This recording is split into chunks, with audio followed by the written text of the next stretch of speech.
ದೇವಜನರೇ, ತಿಳುವಳಿಕೆಯನ್ನು ಹುಟ್ಟಿಸಿ ಜೀವಿತಕ್ಕೆ ಮಾರ್ಗದರ್ಶನ ನೀಡುವ ಸಮಗ್ರ ಸತ್ಯವೇದ ಅಧ್ಯಯನ ಕಾರ್ಯಕ್ರಮಕ್ಕೆ ಪ್ರೀತಿಯಿಂದ ಸ್ವಾಗತಿಸುತ್ತೇವೆ. ಕಳೆದ ಕಾರ್ಯಕ್ರಮದಲ್ಲಿ ಯೋಹಾನನು ಬರೆದ ಸುವಾರ್ತೆಯ 9ನೇ ಅಧ್ಯಾಯದಲ್ಲಿ ಹುಟ್ಟು ಕುರುಡನಿಗೆ ಯೇಸು ದೃಷ್ಟಿ ನೀಡಿದರ ವಿಷಯದಲ್ಲಿ ಧ್ಯಾನಿಸಿದ್ದೇವೆ.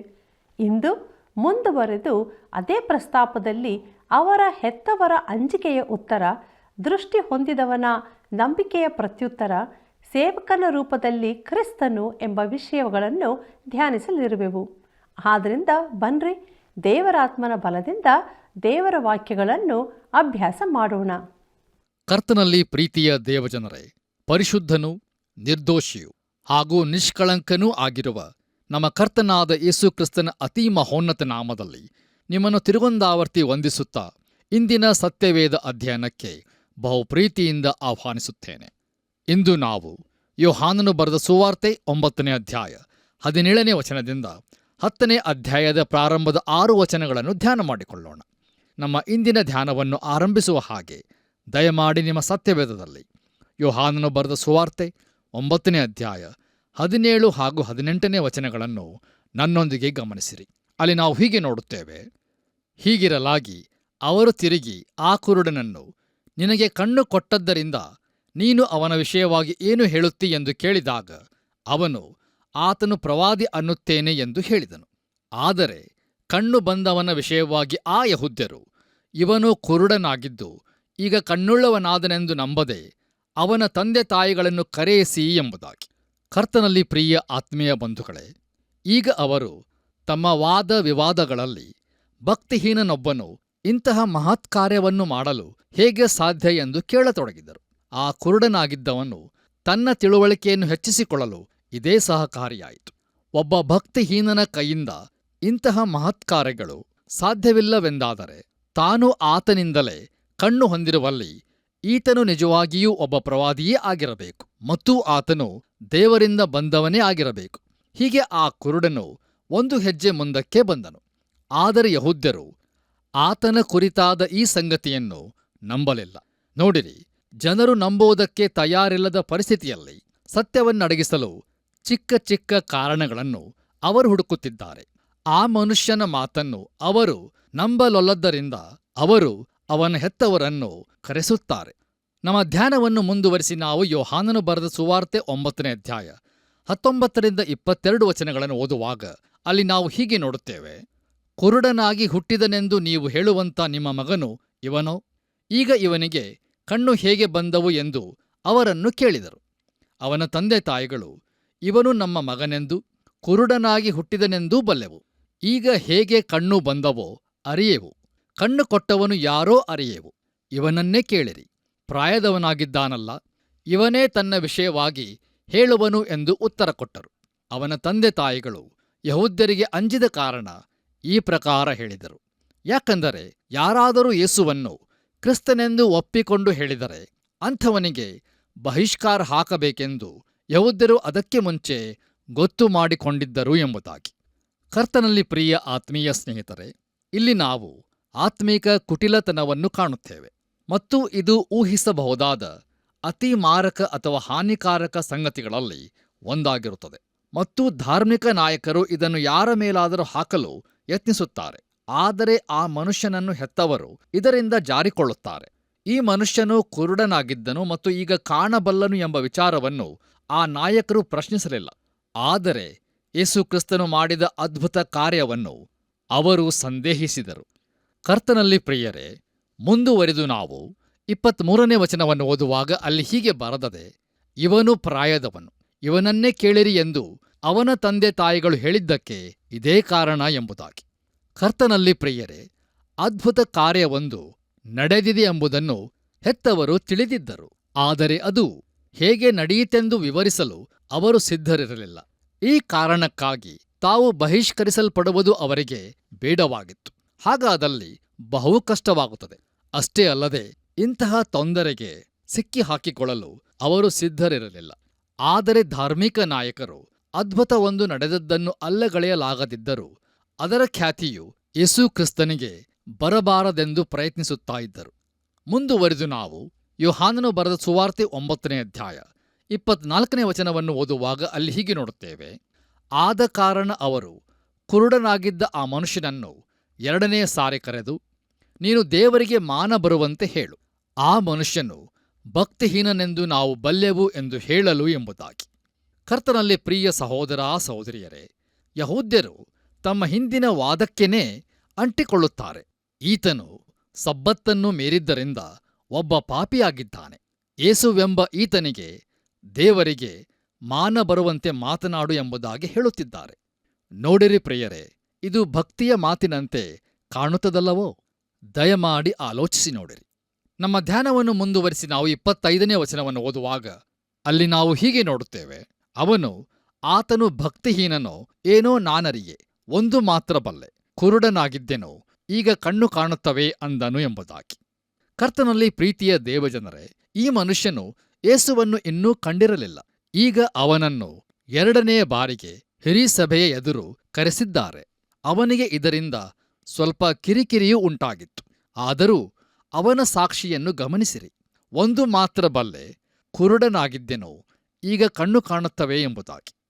ಕರ್ತನಲ್ಲಿ ಪ್ರಿಯರೇ, ರಕ್ಷಿಸಲ್ಪಟ್ಟ ಒಬ್ಬ ಪಾಪಿಯ ಸಾಕ್ಷಿಯು ಇದೇ ಆಗಿರುತ್ತದೆ. ಒಮ್ಮೆ ಕುರುಡನಾಗಿದ್ದೆನು, ಆದರೆ ಈಗ ಕಾಣಬಲ್ಲೆ. ಒಮ್ಮೆ ನಾನು ಆತ್ಮಿಕ ಕತ್ತಲಲ್ಲಿದ್ದೆ, ಆದರೆ ಈಗ ಆತ್ಮಿಕ ಬೆಳಕಿನಲ್ಲಿ ಇದ್ದೇನೆ.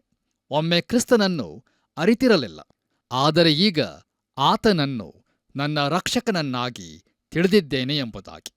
ಪ್ರಿಯರೇ, ದೇವರ ನಾಮಕ್ಕೆ ಸ್ತೋತ್ರವಾಗಲಿ. ನಮ್ಮ ಧ್ಯಾನದಲ್ಲಿ ಮುಂದುವರೆದು ನಾವು ಯೋಹಾನನು ಬರೆದ ಸುವಾರ್ತೆ 9ನೇ ಅಧ್ಯಾಯ 26ನೇ ವಚನವನ್ನು ಓದುವಾಗ, ಅವರು ಅವನನ್ನು, ನಿನಗೆ ಏನು ಮಾಡಿದನು, ನಿನಗೆ ಹೇಗೆ ಕಣ್ಣು ಕೊಟ್ಟನು ಎಂದು ಕೇಳಿದ್ದಕ್ಕೆ ಎಂಬುದಾಗಿ ನೋಡುತ್ತೇವೆ. ಕರ್ತನಲ್ಲಿ ಪ್ರಿಯರೇ, ದಯಮಾಡಿ ಗಮನಿಸಿರಿ. ಫರಿಸಾಯರು ಇದರಲ್ಲಿ ಮುಂದಿದ್ದರು. ನಡೆದಿರುವ ಈ ಅದ್ಭುತ ಕಾರ್ಯಕ್ಕೆ ತರ್ಕ ವಿವರಣೆಯನ್ನು ಹುಡುಕುತ್ತಿದ್ದರು. ನೋಡಿರಿ, ದೈವಶಾಸ್ತ್ರಜ್ಞರು, ಧಾರ್ಮಿಕ ಪಂಡಿತರೂ ಸಹ ಈ ದಿನಗಳಲ್ಲಿಯೂ ಮಾಡುವಂತೆ ಅದನ್ನು ಸುಮ್ಮನೆ ಅಲಕ್ಷಿಸಲು ಸಾಧ್ಯವಿಲ್ಲ. ಪ್ರಿಯರೇ, ಆ ಮನುಷ್ಯನು ಅವರ ಎದುರಿಗೇ ಇದ್ದಾನೆ ಮತ್ತು ಅವನಿಗೆ ಕಣ್ಣು ಬಂದದ್ದೂ ಹೌದು. ನಮ್ಮ ಧ್ಯಾನದಲ್ಲಿ ಮುಂದುವರೆದು ನಾವು ಯೋಹಾನನು ಬರೆದ ಸುವಾರ್ತೆ 9ನೇ ಅಧ್ಯಾಯ 27 ಹಾಗೂ 28ನೇ ವಚನಗಳನ್ನು ಓದುವಾಗ ಅಲ್ಲಿ ನಾವು ಹೀಗೆ ನೋಡುತ್ತೇವೆ. ಅವನು, ನಿಮಗೆ ಆಗಲೇ ಹೇಳಿದಿನಲ್ಲ, ನೀವು ಕೇಳಲಿಲ್ಲ, ಯಾಕೆ ತಿರುಗಿ ಕೇಳಬೇಕೆಂದಿದ್ದೀರಿ? ಆತನ ಶಿಷ್ಯರಾಗುವುದಕ್ಕೆ ನಿಮಗೂ ಮನಸ್ಸದೆಯೋ ಅಂದನು. ಅದಕ್ಕೆ ಅವರು ಅವನನ್ನು ಬೈದು, ನೀನು ಆ ಮನುಷ್ಯನ ಶಿಷ್ಯ, ನಾವು ಮೋಶೆಯ ಶಿಷ್ಯರು ಎಂಬುದಾಗಿ. ಕರ್ತನಲ್ಲಿ ಪ್ರಿಯ ದೇವಜನರೇ, ಕುರುಡನಾಗಿದ್ದ ಆ ಮನುಷ್ಯನು ಅವರ ಉದ್ದೇಶವೇನೆಂದು ಈಗ ಅರ್ಥ ಮಾಡಿಕೊಳ್ಳತೊಡಗಿದನು. ಆದ್ದರಿಂದ ಅವರೊಡನೆ ವ್ಯಂಗ್ಯವಾಗಿ, ಆತನ ಶಿಷ್ಯರಾಗುವುದಕ್ಕೆ ನಿಮಗೂ ಸಹ ಮನಸ್ಸಿದೆಯೋ ಎಂದು ಪ್ರಶ್ನಿಸುತ್ತಾನೆ. ಮತ್ತೊಂದು ವಿಶೇಷವಾದಂಥ ಸಂಗತಿಯನ್ನು ಅವನು ಗುರುತಿಸುತ್ತಾನೆ. ಅದೇನೆಂದರೆ, ಯಾಕೆ ತಿರುಗಿ ಕೇಳಬೇಕೆಂದಿದ್ದೀರಿ ಎಂಬುದಾಗಿ. ನೋಡಿರಿ ಪ್ರಿಯರೇ, ಫರಿಸಾಯರು ಲೋಕದ ಬೆಳಕನ್ನು ಕಾಣದಂತೆ ಕುರುಡರಾಗಿದ್ದದ್ದೂ ಮಾತ್ರವಲ್ಲ, ಕೇಳದ ಹಾಗೆಯೂ ಕೂಡ ಕಿವುಡರೂ ಸಹ ಆಗಿದ್ದರು. ಬನ್ನಿರಿ ಪ್ರಿಯರೇ, ಈಗ ದಯಮಾಡಿ ನಿಮ್ಮ ಸತ್ಯವೇದದಲ್ಲಿ ಯೋಹಾನನು ಬರೆದ ಸುವಾರ್ತೆ 9ನೇ ಅಧ್ಯಾಯ 29ರಿಂದ 34 ವಚನಗಳನ್ನು ಗಮನಿಸುವಾಗ ಧಾರ್ಮಿಕ ನಾಯಕರು ಅವನನ್ನು ಬೈಯುತ್ತಾರೆ. ದಯಮಾಡಿ ಈ ವಾಕ್ಯ ಭಾಗವನ್ನು ಕಾರ್ಯಕ್ರಮದ ನಂತರ ನೀವು ಓದಿಕೊಳ್ಳಬೇಕೆಂದು ನಿಮ್ಮನ್ನು ಪ್ರೀತಿಯಿಂದ ಕೇಳಿಕೊಳ್ಳುತ್ತೇನೆ. ನೋಡಿರಿ, ತಮಗೆ ಹೇಳಲು ಸೂಕ್ತವಾದಂಥ ಉತ್ತರ ಇಲ್ಲದಿರುವಾಗ ಜನರು ಹಂಗಿಸುವಿಕೆಗೆ ತೊಡಗುತ್ತಾರೆ. ಆದರೆ ತಮಗೆ ತಿಳಿಯದಂತೆಯೇ ಈ ಗುಣ ಹೊಂದಿದವನನ್ನು ಒಂದು ತಾರ್ಕಿಕವಾದ ಯೋಚನೆಡೆಗೆ ಅವನನ್ನು ನಡೆಸುತ್ತಾರೆ. ಅದೇನೆಂದರೆ, ದೇವರಿಂದ ಬಂದವನು ಮಾತ್ರ ಇಂಥ ಅದ್ಭುತಗಳನ್ನು ನಡೆಸಬಲ್ಲನು. ಅವನಿಗೆ ಗುಣವಾದದ್ದರಲ್ಲಿ ಯಾವ ಸಂಶಯವೇ ಇಲ್ಲ. ಆದ್ದರಿಂದ ಈತನು ಖಂಡಿತವಾಗಿ ದೇವರಿಂದಲೇ ಬಂದವನಾಗಿರಬೇಕು. ನೋಡಿರಿ, ಆ ಕುರುಡನು ಇನ್ನೂ ಯೇಸು ಕ್ರಿಸ್ತನನ್ನು ಕಂಡಿರಲಿಲ್ಲವೆಂಬುದನ್ನು ಗಮನಿಸಿರಿ. ಕರ್ತನಲ್ಲಿ ಪ್ರಿಯರೇ, ಈ ಅಧಿಕಾರಿಗಳಲ್ಲಿ ಉತ್ತರವಿರಲಿಲ್ಲ. ವಾಗ್ವಾದವನ್ನು ಮುಂದುವರಿಸಲಿಕ್ಕಾಗಲಿ ಮತ್ತು ಘಟನೆಗೆ ತೃಪ್ತಿಕರವಾದಂಥ ವಿವರಣೆಯನ್ನು ನೀಡಲಿಕ್ಕಾಗಲಿ ಅವರಿಗೆ ಸಾಧ್ಯವಾಗಲಿಲ್ಲ. ಯಾಕಂದರೆ ನಡೆದ ಸತ್ಯಗಳು ಅವರಿಗೆ ದಿಗ್ಭ್ರಮೆಯನ್ನುಂಟು ಮಾಡುತ್ತಿದ್ದವು. ಹಾಗಾದರೆ ಈಗೇನು ಮಾಡಬೇಕು? ನೋಡಿರಿ, ಕಡೆಗೆ ಅವರು ಅವನನ್ನು ಹೊರಗೆ ಹಾಕಿದರು. ಇದರಿಂದ ಅವನು ಧಾರ್ಮಿಕ ಹಾಗೂ ಸಾಮಾಜಿಕ ಸಂಪರ್ಕದಿಂದ ದೂರವಾದನು. ನಮ್ಮ ಧ್ಯಾನವನ್ನು ಮುಂದುವರಿಸಿ ನಾವು ಯೋಹಾನನು ಬರೆದ ಸುವಾರ್ತೆ 9ನೇ ಅಧ್ಯಾಯ 35ರಿಂದ 38 ವಚನಗಳನ್ನು ಓದುವಾಗ ಅಲ್ಲಿ ನಾವು ಹೀಗೆ ನೋಡುತ್ತೇವೆ. ಅವನನ್ನು ಹೊರಗೆ ಹಾಕಿದರೆಂದು ಯೇಸು ಕೇಳಿ ಅವನನ್ನು ಕಂಡುಕೊಂಡು, ನೀನು ಮನುಷ್ಯಕುಮಾರನನ್ನು ನಂಬುತ್ತೀಯೋ ಎಂದು ಕೇಳಿದನು. ಅದಕ್ಕವನು, ಆತನು ಯಾರು ಸ್ವಾಮಿ? ತಿಳಿಸಿದರೆ ಆತನನ್ನು ನಂಬುತ್ತೇನೆ ಅಂದಾಗ ಯೇಸು, ನೀನು ಅವನನ್ನು ಕಂಡಿದ್ದಿ, ನಿನ್ನ ಸಂಗಡ ಮಾತಾಡುತ್ತಿರುವ ನಾನೇ ಅವನು ಅಂದನು. ಅವನು, ನಂಬುತ್ತೇನೆ ಸ್ವಾಮಿ ಎಂದು ಹೇಳಿ ಆತನಿಗೆ ಅಡ್ಡಬಿದ್ದನು ಎಂಬುದಾಗಿ. ಕರ್ತನಲ್ಲಿ ಪ್ರಿಯರೇ, ಈ ಮನುಷ್ಯನು ಯೇಸುಕ್ರಿಸ್ತನನ್ನು ಸಮರ್ಥಿಸಿಕೊಂಡಿದ್ದನು. ಚರ್ಚೆಯಲ್ಲಿ ಅವನೇ ಜಯಿಸಿದ್ದನು, ಆದರೆ ಧಾರ್ಮಿಕ ನಾಯಕರಿಂದ ಬಹಿಷ್ಕರಿಸಲ್ಪಟ್ಟಿದ್ದನು. ಈಗ ಯೇಸುಕ್ರಿಸ್ತನು ಅವನ ಬಳಿಗೆ ಬಂದದ್ದು ಅದ್ಭುತವೇ ಸರಿ. ಈಗ ಅವನು ದೇವರ ಮಗನಲ್ಲಿ ನಂಬಿಕೆ ಇಡಬೇಕಾಗಿತ್ತು. ಮತ್ತು ನಮ್ಮ ಕರ್ತನಾದ ಯೇಸುಕ್ರಿಸ್ತನು ಅತಿ ಮುಖ್ಯವಾದಂಥ ಪ್ರಶ್ನೆಯೊಂದಿಗೆ ಅವನ ಬಳಿಗೆ ಬರುತ್ತಾನೆ, ನೀನು ದೇವಕುಮಾರನನ್ನು ನಂಬುತ್ತೀಯೋ ಎಂಬುದಾಗಿ. ನೋಡಿರಿ, ಅವನು ದಾಟಿ ಬಂದ ಅನುಭವಗಳು ಅವನ ನಂಬಿಕೆಯನ್ನು ಬಲಪಡಿಸಿ ಅವನ ಯೋಚನೆಯನ್ನು ತಿಳಿಗೊಳಿಸಿದೆ. ಪ್ರಿಯರೇ, ದಯಮಾಡಿ ಅವನಲ್ಲಿದ್ದ ಆಸಕ್ತಿಯನ್ನು ಗಮನಿಸಿರಿ. ಅವನು ಮುಂದುವರಿದು ದೇವಕುಮಾರನನ್ನು ತಿಳಿದುಕೊಳ್ಳಲು ಬಯಸುತ್ತಾನೆ. ನಮ್ಮ ಕರ್ತನು ಇಂಥ ವಿಶೇಷವಾದ ರೀತಿಯಲ್ಲಿ ಪ್ರತಿಕ್ರಿಯಿಸಿ, ನೀನು ಅವನನ್ನು ಕಂಡಿದ್ದಿ, ನಿನ್ನ ಸಂಗಡ ಮಾತಾಡುತ್ತಿರುವ ನಾನೇ ಆತನು ಎಂದು ಹೇಳುತ್ತಾನೆ. ಕುತೂಹಲದಲ್ಲಿದ್ದ ಆ ಮನುಷ್ಯನು ಯೇಸುಕ್ರಿಸ್ತನನ್ನು ನಂಬಿದನು ಮತ್ತು ಕರ್ತನೇ, ನಾನು ನಂಬುತ್ತೇನೆ ಎಂದು ಅರಿಕೆ ಮಾಡಿ ಆತನನ್ನು ಆರಾಧಿಸಿದನು. ದೇವರ ನಾಮಕ್ಕೆ ಸ್ತೋತ್ರವಾಗಲಿ. ನಮ್ಮ ಧ್ಯಾನದಲ್ಲಿ ಮುಂದುವರಿದು ನಾವು 39ನೇ ವಚನವನ್ನು ಓದುವಾಗ ಅಲ್ಲಿ ಹೀಗೆ ಬರೆದದೆ, ಆಗ ಯೇಸು, ನಾನು ನ್ಯಾಯ ತೀರ್ಪಿಗಾಗಿ ಈ ಲೋಕಕ್ಕೆ ಬಂದಿದ್ದೇನೆ. ಆ ತೀರ್ಪು ಏನೆಂದರೆ, ಕಣ್ಣಿಲ್ಲದವರಿಗೆ ಕಣ್ಣು ಬರುವವು, ಕಣ್ಣಿದ್ದವರು ಕುರುಡರಾಗುವರು ಅಂದನು ಎಂಬುದಾಗಿ. ಕರ್ತನಲ್ಲಿ ನನ್ನ ಪ್ರಿಯ ಆತ್ಮೀಯ ಬಂಧುಗಳೇ, ಇದು ಒಂದು ವಿಚಿತ್ರವಾದಂಥ ಹೇಳಿಕೆಯಾಗಿ ಕಾಣುತ್ತದೆ. ನೋಡಿರಿ, ನಮ್ಮ ಕರ್ತನಾದ ಯೇಸುಕ್ರಿಸ್ತನು ಹೀಗೆ ಹೇಳುತ್ತಾನೆ, ಕಣ್ಣಿದ್ದವರು ಕುರುಡರಾಗಿರುವರು ಎಂಬುದಾಗಿ. ಹೌದು, ಅವರಿಗೆ ಭೌತಿಕ ಕಣ್ಣುಗಳು ಹಾಗೂ ದೃಷ್ಟಿಯೂ ಇದ್ದವು, ಆದರೆ ಅವರು ಆತ್ಮಿಕವಾಗಿ ಕುರುಡರಾಗಿದ್ದರು. ಪ್ರಿಯರೇ, ದಯಮಾಡಿ ಗಮನಿಸಿರಿ, ಒಬ್ಬನು ತಾನು ಕುರುಡನೆಂದು ಒಪ್ಪಿಕೊಂಡು ಕುರುಡನಾಗಿಯೇ ಯೇಸುಕ್ರಿಸ್ತನ ಬಳಿಗೆ ಬಂದಲ್ಲಿ ಯೇಸುಕ್ರಿಸ್ತನು ಅವನಿಗೆ ಆತ್ಮಿಕ ದೃಷ್ಟಿಯನ್ನು ಕೊಡುತ್ತಾನೆ. ಅಪೊಸ್ತಲನಾದ ಪೌಲನು ಕೊರಿಂಥದವರಿಗೆ ಬರೆದ 1ನೇ ಪತ್ರಿಕೆ 2ನೇ ಅಧ್ಯಾಯ 14ನೇ ವಚನದಲ್ಲಿ ಹೀಗೆ ಬರೆಯುತ್ತಾನೆ, ಪ್ರಾಕೃತ ಮನುಷ್ಯನು ದೇವರಾತ್ಮನ ವಿಷಯಗಳನ್ನು ಬೇಡವೆನ್ನುತ್ತಾನೆ. ಅವು ಅವನಿಗೆ ಹುಚ್ಚು ಮಾತಾಗಿ ತೋರುತ್ತವೆ. ಅವು ಆತ್ಮ ವಿಚಾರದಿಂದ ತಿಳಿಯತಕ್ಕವುಗಳಾಗಿರಲಾಗಿ ಅವನು ಅವುಗಳನ್ನು ಗ್ರಹಿಸಲಾರನು ಎಂಬುದಾಗಿ. ಕರ್ತನಲ್ಲಿ ನನ್ನ ಪ್ರಿಯ ಆತ್ಮೀಯ ಸ್ನೇಹಿತರೆ, ಫರಿಸಾಯರಿಗೆ ಕಣ್ಣುಗಳಿದ್ದವು, ತಮಗೆ ಕಾಣುತ್ತದೆ ಎಂದು ಅವರು ತಿಳಿದಿದ್ದರು. ಅವರು ಧಾರ್ಮಿಕ ಮನುಷ್ಯರು ಹಾಗೂ ಆಸಕ್ತಿಯುಳ್ಳವರೂ ಆಗಿದ್ದರು, ಆದರೆ ಅವರು ಕುರುಡರಾಗಿದ್ದರು, ಯಾಕಂದರೆ ಅವರು ಕತ್ತಲೆಯಲ್ಲಿದ್ದಾರೆ. ಮತ್ತಾಯನು ಬರೆದ ಸುವಾರ್ತೆ 6ನೇ ಅಧ್ಯಾಯ 23ನೇ ವಚನದಲ್ಲಿ ಯೇಸುಕ್ರಿಸ್ತನು ತಾನೇ ಹೀಗೆ ಹೇಳುತ್ತಾನೆ, ನಿನ್ನೊಳಗಿರುವ ಬೆಳಕೆ ಕತ್ತಲಾದರೆ ಆ ಕತ್ತಲು ಎಷ್ಟೆನ್ನಬೇಕು ಎಂಬುದಾಗಿ. ನೋಡಿರಿ, ಲೋಕದ ರಕ್ಷಕನ ಎದುರಿನಲ್ಲಿದ್ದು ನಾನು ಆತನನ್ನು ತಿರಸ್ಕರಿಸುವುದಾದರೆ ನನ್ನನ್ನು ರಕ್ಷಿಸಲು ಬೇರೆ ಯಾರೂ ಇರುವುದಿಲ್ಲ ಮತ್ತು ಬೇರೆ ಯಾವ ಮಾರ್ಗವೂ ಸಹ ಇರುವುದಿಲ್ಲ. ದಯಮಾಡಿ ಆಲೋಚಿಸಿ ನೋಡಿರಿ.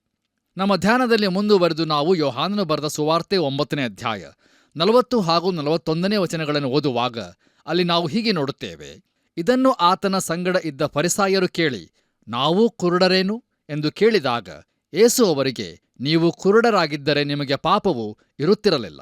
ನಮಗೆ ಕಣ್ಣು ಕಾಣುತ್ತವೆ ಅನ್ನುತ್ತಿದ್ದರಾದ್ದರಿಂದ ನಿಮ್ಮ ಪಾಪವು ಉಳಿದಿದೆ ಎಂಬುದಾಗಿ. ಕರ್ತನಲ್ಲಿ ಪ್ರೀತಿಯ ದೇವಜನರೇ, ಕಣ್ಣು ಕಾಣುವಂತೆ ಗುಣ ಹೊಂದಿದವನಾದ ಕುರುಡನ ವೃತ್ತಾಂತದೊಂದಿಗೆ ನಾವು ಪ್ರಾರಂಭಿಸಿದೆವು. ಅವನು ಭೌತಿಕವಾಗಿಯೂ ಮತ್ತು ಆತ್ಮೀಕವಾಗಿಯೂ ನೋಡಬಲ್ಲವನಾದನು. ಆದರೆ ಪ್ರಿಯರೇ, ತಾವು ಭಯಂಕರವಾಗಿ ಕುರುಡರಾಗಿದ್ದರೂ ಕಾಣಬಲ್ಲೆವೆಂದು ನೆನೆಸಿದ ಧಾರ್ಮಿಕ ನಾಯಕರೊಂದಿಗೆ ಈ ಭಾಗವು ಅಂತ್ಯವಾಗುತ್ತದೆ. ನೋಡಿರಿ, ಯೇಸುಕ್ರಿಸ್ತನ ಎದುರು ಬೆಳಕಿನಲ್ಲಿ ಹಾಗೂ ದೇವರ ಪ್ರಕಟಣೆಯ ಎದುರಿನಲ್ಲಿಯೂ ಅವರು ತಮ್ಮಲ್ಲಿ ಪಾಪವಿಲ್ಲವೆಂದು ಹೇಳಿದರು. ಯಾಕಂದರೆ ತಮಗೆ ಕಣ್ಣು ಕಾಣುತ್ತದೆಂದು ಹೇಳಿದರೂ ಅವರು ಕುರುಡರಾಗಿದ್ದರು ಮತ್ತು ಅವರು ಕರ್ತನಾದ ಯೇಸುಕ್ರಿಸ್ತನನ್ನು ತಿರಸ್ಕರಿಸುವುದರಿಂದ ಅವರ ಪಾಪವು ಉಳಿದುಕೊಂಡಿದೆ. ಇಲ್ಲಿಗೆ ಪ್ರಿಯರೇ, ಯೋಹಾನನು ಬರೆದ ಸುವಾರ್ತೆಯ 9ನೇ ಅಧ್ಯಾಯದ ಧ್ಯಾನವು ಮುಕ್ತಾಯವಾಯಿತು. ಯೋಹಾನನು ಬರೆದ ಸುವಾರ್ತೆ 10ನೇ ಅಧ್ಯಾಯದ ಕಡೆಗೆ ನಮ್ಮ ಗಮನವನ್ನು ಹರಿಸೋಣ. ಈ 10ನೇ ಅಧ್ಯಾಯದ ಮುಖ್ಯ ಪ್ರಸ್ತಾಪವು ಯೇಸುಕ್ರಿಸ್ತನು ಒಳ್ಳೆಯ ಕುರುಬನು. 7ನೆಯ ಮಾತು, ಮಾನವತ್ವ, ಸೇವಕನ ರೂಪದಲ್ಲಿ ಯೇಸು ಕ್ರಿಸ್ತನು. ದೈವತ್ವ, ಯೇಸು ಕ್ರಿಸ್ತನು ದೇವರಿಗೆ ಸರಿಸಮಾನನು ಎಂಬಿವುಗಳೇ. ಕರ್ತನಲ್ಲಿ ಪ್ರಿಯರೇ, ದಯಮಾಡಿ ಗಮನಿಸಿರಿ. ಹಿಂದಿನ ಕಾಲದ ರೀತಿಯ ಕುರಿ ಮಂದೆಗಳು ಆ ದೇಶದಲ್ಲಿ ಈಗಲೂ ಸಹ ಕೆಲವು ಊರುಗಳಲ್ಲಿ ಇರುತ್ತವೆ. ಅದು ಸಾರ್ವಜನಿಕ ಕುರಿಮಂದೆ. ನೋಡಿರಿ, ಸಂಜೆಯಾಗುವಾಗ ಆ ಊರಿನಲ್ಲಿನ ಎಲ್ಲಾ ಮಂದೆಗಳ ಕುರುಬರು ತಮ್ಮ ಕುರಿಗಳನ್ನು ಈ ದೊಡ್ಡ ಮಂದೆಗೆ ಸೇರಿಸಿ ರಾತ್ರಿ ಅಲ್ಲಿಯೇ ಬಿಡುತ್ತಿದ್ದರು. ಆ ಮಂದೆ ಕಾಯುವ ದ್ವಾರಪಾಲಕನಾದ ಆಳಿನ ವಶಕ್ಕೆ ಅವರು ತಮ್ಮ ಕುರಿಗಳನ್ನು ಒಪ್ಪಿಸುತ್ತಿದ್ದರು. ಬಳಿಕ ರಾತ್ರಿಯನ್ನು ಕಳೆಯಲು ತಮ್ಮ ತಮ್ಮ ಮನೆಗಳಿಗೆ ಹೋಗುತ್ತಿದ್ದರು. ಮರುದಿನ ಬೆಳಗ್ಗೆ ಬಂದು ಆ ಆಳಿಗೆ ತಮ್ಮ ಪರಿಚಯವನ್ನು ತಿಳಿಸುತ್ತಿದ್ದರು. ಆಗ ಅವನು ಅವರನ್ನು ತಮ್ಮ ಕುರಿಗಳನ್ನು ಕರಕೊಂಡು ಹೋಗಲು ಒಳಕ್ಕೆ ಬಿಡುತ್ತಿದ್ದನು. ಬನ್ನಿರಿ ಪ್ರಿಯರೇ, ಈಗ ದಯಮಾಡಿ ನಿಮ್ಮ ಸತ್ಯವೇದದಲ್ಲಿ ಯೋಹಾನನು ಬರೆದ ಸುವಾರ್ತೆ 10ನೇ ಅಧ್ಯಾಯ ಪ್ರಾರಂಭದ 2 ವಚನಗಳನ್ನು ನನ್ನೊಂದಿಗೆ ಗಮನಿಸಿರಿ. ಅಲ್ಲಿ ನಾವು ಹೀಗೆ ನೋಡುತ್ತೇವೆ: ನಿಮಗೆ ನಿಜವಾಗಿ ಹೇಳುತ್ತೇನೆ, ಕುರಿ ಹಟ್ಟಿಯೊಳಗೆ ಬಾಗಲಿಂದ ಬಾರದೆ ಮತ್ತೆಲ್ಲಿಂದಾದರೂ ಹತ್ತಿ ಬರುವವನು ಕಳ್ಳನು, ಸುಲುಕೊಳ್ಳುವವನು ಆಗಿದ್ದಾನೆ. ಬಾಗಲಿಂದ ಒಳಗೆ ಬರುವವನು ಆ ಕುರಿಗಳ ಕುರುಬನು ಎಂಬುದಾಗಿ. ಕರ್ತನಲ್ಲಿ ಪ್ರಿಯರೇ, ದಯಮಾಡಿ ಗಮನಿಸಿರಿ. ಕುರಿ ಮಂದೆ ಎಂದರೆ ಇಸ್ರಾಯೇಲ್ ಜನಾಂಗವಾಗಿದೆ. ತಾನು ಬಾಗಲಿನಿಂದ ಒಳಕ್ಕೆ ಬಂದಿದ್ದೇನೆಂದು ಯೇಸುಕ್ರಿಸ್ತನು ಅವರಿಗೆ ಹೇಳುತ್ತಾನೆ. ಆದರೆ ಬಾಗಲಿನಿಂದ ಬಾರದೆ ಮತ್ತೆಲ್ಲಿಂದಾದರೂ ಹತ್ತಿ ಬರುವವನು ಕಳ್ಳನು, ದರೋಡೆ ಮಾಡುವವನು ಆಗಿದ್ದಾನೆಂದು ಯೇಸುಕ್ರಿಸ್ತನು ಹೇಳಿದನು. ಹೀಗೆ ಆತನು ತನ್ನ ಕುರಿತಾಗಿ ಬಲವಾದ ಮಾತನ್ನು ಹೇಳುತ್ತಾನೆ. ಯಾಕಂದರೆ ಆತನು ಬಾಗಿಲಿನಿಂದ ಒಳಗೆ ಬಂದವನು, ನ್ಯಾಯವಾದ ರೀತಿಯಿಂದ ಬಂದವನು. ಅಂದರೆ ಆತನು ಹಳೆ ಒಡಂಬಡಿಕೆಯ ಪ್ರವಾದನೆಗಳು ನೆರವೇರುವಂತೆ ಬಂದವನು. ಹೌದು, ಧರ್ಮಶಾಸ್ತ್ರಕ್ಕೊಳಗಾದವನಾಗಿ ಬಂದವನು. ನೋಡಿರಿ ಪ್ರಿಯರೇ, ಆತನು ಪ್ರವಾದನೆಯ ಪ್ರಕಾರ ದಾವೀದನ ವಂಶದಲ್ಲೇ ಯೆರೂಸಲೇಮಿನಲ್ಲಿಯೇ ಹುಟ್ಟಿದನು. ದಾವೀದನ ವಂಶದಲ್ಲಿ ಹುಟ್ಟಿದ್ದಲ್ಲದೆ ಪ್ರವಾದನೆಯಂತೆ ಕನ್ಯಾಸ್ತ್ರೀಯಲ್ಲಿ ಹುಟ್ಟಿದನು. ಆತನು ಹುಟ್ಟಿದಾಗ ಆತನು ಇಷಯನ ಬುಡದಿಂದ ಹೊರಟು ಬಂದ ಚಿಗುರಿನಂತಿದ್ದನು. ಇದು ಎಷ್ಟು ಆಸಕ್ತಿಕರವಾದಂಥ ವಿಷಯವಾಗಿದೆಯಲ್ಲವೇ ಪ್ರಿಯರೇ? ನೋಡಿರಿ, ಇಷಯನು ಬೆತ್ಲೆಹೇಮಿನಲ್ಲಿ ಒಬ್ಬ ಬೇಸಾಯಗಾರನಾಗಿದ್ದನು. ಅವನು ಕುರಿಗಳನ್ನು ಹೊಂದಿದ್ದನು. ಅವನ ಮಗನಾದ ದಾವೀದನು ತೈಲದಿಂದ ಅಭಿಷೇಕಿಸಲ್ಪಟ್ಟು ಆ ವಂಶವು ರಾಜವಂಶವಾಯಿತು. ಪ್ರಿಯರೇ, ಯೇಸುಕ್ರಿಸ್ತನು ಒಬ್ಬ ಬಡಗಿಯಾಗಿದ್ದನು ಮತ್ತು ಬಡಗಿಯ ಪೋಷಾಕನ್ನು ಧರಿಸುತ್ತಿದ್ದನು. ನೋಡಿರಿ, ಪ್ರವಾದನೆಗಳು ಎಷ್ಟು ನಿಖರವಾಗಿ ನೆರವೇರಿದವಲ್ಲವೇ? ದೇವರ ನಾಮಕ್ಕೆ ಸ್ತೋತ್ರವಾಗಲಿ. ಅಷ್ಟೇ ಅಲ್ಲದೆ ಯೇಸುಕ್ರಿಸ್ತನು ಮೆಸ್ಸಿಯನಾಗಿದ್ದನು ಹಾಗೂ ಬಾಗಿಲಿನಿಂದ ಬಂದವನಾಗಿದ್ದನು. ಆತನಿಗಿದ್ದಂಥ ಯೋಗ್ಯತೆಗಳು ಬೇರೆ ಯಾರಿಗೂ ಇರಲಿಲ್ಲ. ಬೇರೆ ಯಾರಾದರೂ ಬಂದಿದ್ದರೆ ಅವರು ಕಳ್ಳರು, ಸುಲುಕೊಳ್ಳುವವರು ಆಗಿದ್ದರು. ಅವರಲ್ಲಿ ಮೆಸ್ಸಿಯನ ಯೋಗ್ಯತಾಪತ್ರಗಳಿರಲಿಲ್ಲ. ಕರ್ತನಲ್ಲಿ ಪ್ರಿಯರೇ, ಈ 10ನೇ ಅಧ್ಯಾಯದಲ್ಲಿ ಆತನು ವಿಶೇಷವಾದ ಹಕ್ಕು ಸ್ಥಾಪನೆ ಮಾಡುತ್ತಾನೆ. ಹೌದು ಪ್ರಿಯರೇ, ಇಸ್ರಾಯೇಲು ಕುರಿ ಮಂದೆಯಾಗಿದೆ ಮತ್ತು ಯೇಸು ಕ್ರಿಸ್ತನು ತಾನೇ ಒಳ್ಳೆಯ ಕುರುಬನಾಗಿದ್ದಾನೆ. ಆತನ ನಾಮಕ್ಕೆ ಸ್ತೋತ್ರವಾಗಲಿ. ಮುಂದುವರೆದು ನಾವು ಯೋಹಾನನು ಬರೆದ ಸುವಾರ್ತೆ 10ನೇ ಅಧ್ಯಾಯ 3ನೇ ವಚನವನ್ನು ಓದುವಾಗ ಅಲ್ಲಿ ಹೀಗೆ ನೋಡುತ್ತೇವೆ: ಬಾಗಲು ಕಾಯುವವನು ಅವನಿಗೆ ಬಾಗಲನ್ನು ತೆರೆಯುತ್ತಾನೆ. ಕುರಿಗಳು ಅವನ ಸ್ವರಕ್ಕೆ ಕಿವಿಗೊಡುತ್ತವೆ. ಅವನು ಸ್ವಂತ ಕುರಿಗಳನ್ನು ಹೆಸರು ಹೇಳಿ ಕರೆದು ಹೊರಗೆ ಬಿಡುತ್ತಾನೆ ಎಂಬುದಾಗಿ. ಕರ್ತನಲ್ಲಿ ಪ್ರೀತಿಯ ದೇವಜನರೇ, ಬಾಗಲು ಕಾಯುವವನು ಯಾರನ್ನು ಸೂಚಿಸುತ್ತಾನೆ?